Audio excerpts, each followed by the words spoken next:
Hey guys, this is your host Eric. Today we are going to watch horror genre movie called Howl. Spoilers ahead, turn on your subtitle. I greatly appreciate your support. Enjoy the video. The movie starts when the main character, Joe, gets off a train at Waterloo train station. He works for a train service called Alpha Trax Trains as a ticket collector. He seems worried because he wants to become a super and has put in for the job. When he gets to his closet, he discovers that his application was turned down.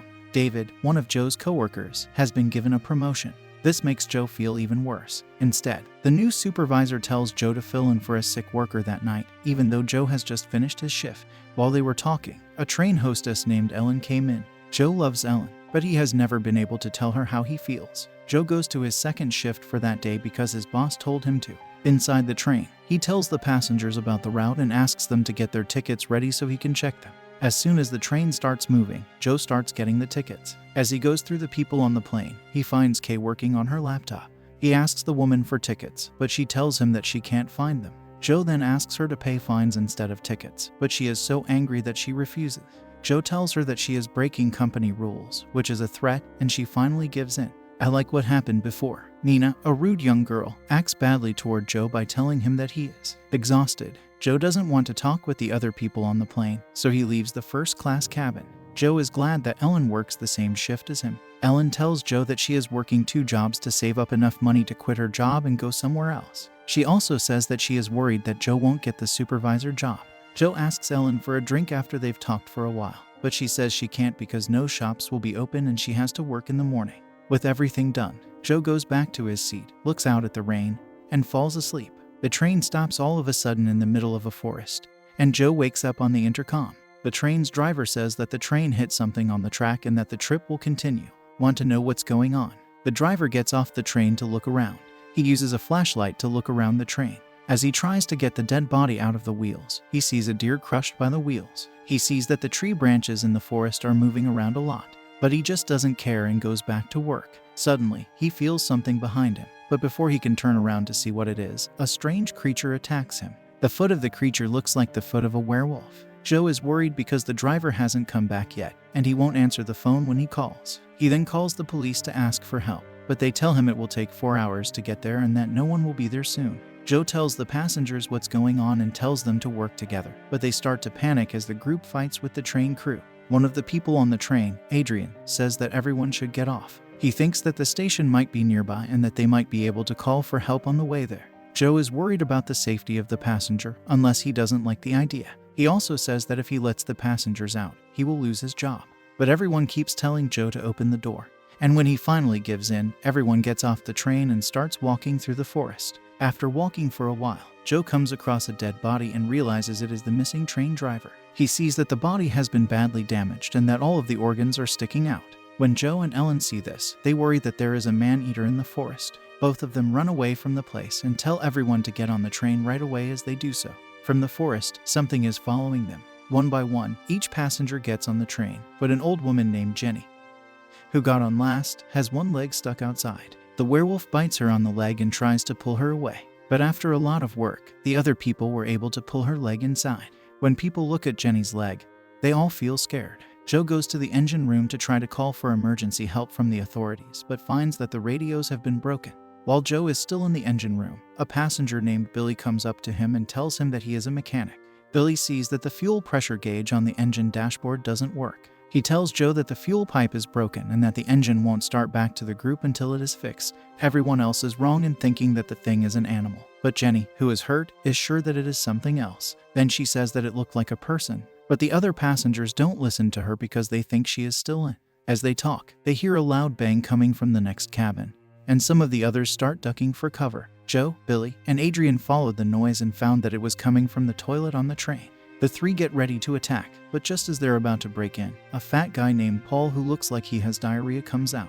In another part of the central cabin, a woman learns that Jenny's leg infection is spreading and getting worse. Later, when everyone has calmed down and things seem normal again, the werewolf comes back and starts pounding on the door of the cabin. Nina gets a call on her phone at the same time. But before she can answer, the werewolf breaks the paint on the window and grabs her. It takes her to the roof of the train and begins. When everyone sees what happened, they all panic and start running to another cabin to gather courage. Jed, Jenny's husband, stands up to fight the werewolf. He tells everyone that they should get ready to kill the creature. Joe and Billy fit the tools and weapons inside the train, and everyone works to strengthen the cabin. They used metals and other heavy things to seal the doors and windows. After the work is done, Adrian tries to get Joe to save themselves instead of helping other people. But Joe, they have to stop because Jenny acts strangely sick. She throws up both blood and her teeth. Adrian says that the werewolf has infected the old woman and that she will soon turn into one of them. During the fight, Joe notices that Paul isn't there and goes to the bathroom to look for him. There, he sees that Paul is stuck inside and uses his keys to try to open the door. The werewolf rips off the roof of the toilet and gets to Paul. Before Joe opens the door, he can see through a hole in the door that the creature is hitting Paul and that Paul is running away from it.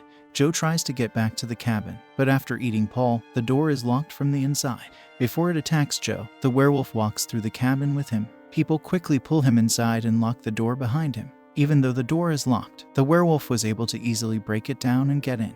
It comes to get Joe, but Ellen takes its attention away by stabbing it from behind. All of the people on board were able to kill the werewolf. After the creature is dead, they carefully look over its body and find a ring on one of its fingers. They think it used to be a person before it changed into a monster. The old man tells a story about something that happened to the werewolf in the same forest in the past. Later, he confirms that the creature is a werewolf. While they are talking, the werewolf comes back to life and howls again, but Joe smashes it to death right away.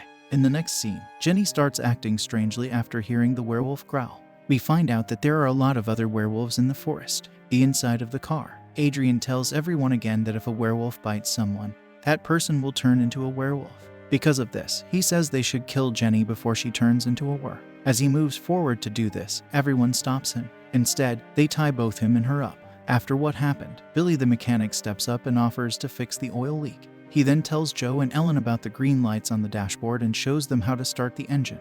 After that, he goes outside with a friend who keeps watch. Matthew hears a strange voice that sounds like a cry for help while Billy is fixing the leak under the train. He goes to where the voice came from and sees a werewolf eating Nina up in a tree. When he sees this, he starts running right away, but the werewolves catch him before he can get to the train.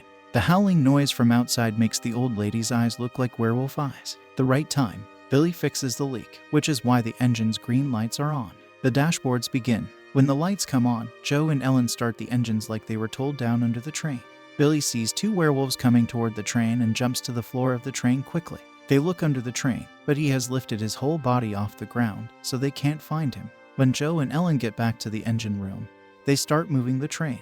Billy's still high on drugs, but they don't know it. As the train moves on, Jenny suddenly changes into a werewolf and attacks her husband. The old man dies from his wounds and runs away to hide from Jenny, Adrian, and Kate Fleet. The door opens behind Kate, and another werewolf pulls her out. So that he doesn't get eaten, Adrian pushes her toward the werewolf. Jenny is about to hit Adrian when Bill comes along and puts a rod through her back, killing her. Adrian is saved by Joe and Ellen, but he doesn't help when other werewolves come into the cabin. Instead, he runs away and leaves the door keys behind. When the werewolves get close to hunting Joe and Ellen, Billy comes up behind them and starts throwing fire on them while he keeps the werewolves away. Joe and Ellen jump off the train quickly and run toward the bushes. The brave Billy is caught and killed by the werewolves, which is a shame. As a pack of werewolves chases them through the woods, Joe and Ellen run for their lives. Do as they say. After running for a while, Joe realizes that he and his friend can't run faster than the werewolves, so he offers to keep the creatures busy. Ellen turns down the offer and insists on staying while Ellen runs away to safety. Joe makes her go, though, and she agrees right before she leaves. Joe tells her how much he loves her. He then fights with the werewolves while Ellen follows a trail and runs away. Joe pays the ultimate price for being brave when the alpha werewolf bites him in the throat and kills him in the next scene. Ellen walks through the lobby of a train station with Joe's name tag in her bloody hands. People at the station look at her funny. And in the last scene, Adrian is walking through the forest and is happy to be out of danger. He calls to see if anyone is home, but nobody answers. He doesn't know it yet, but he just walked into an area full of werewolves. He finds Joe's red coat along the way and calls his name. After walking for a while, he realizes that Joe has already turned into a werewolf. Now, many werewolves are all around him, and they all attack him at the same time. At the end of the movie, you can hear his skin being torn apart. We really appreciate you watching. If you enjoy this video, please give it a like. And don't forget to subscribe to the channel with the notification bell because it is really important for us. Thank you.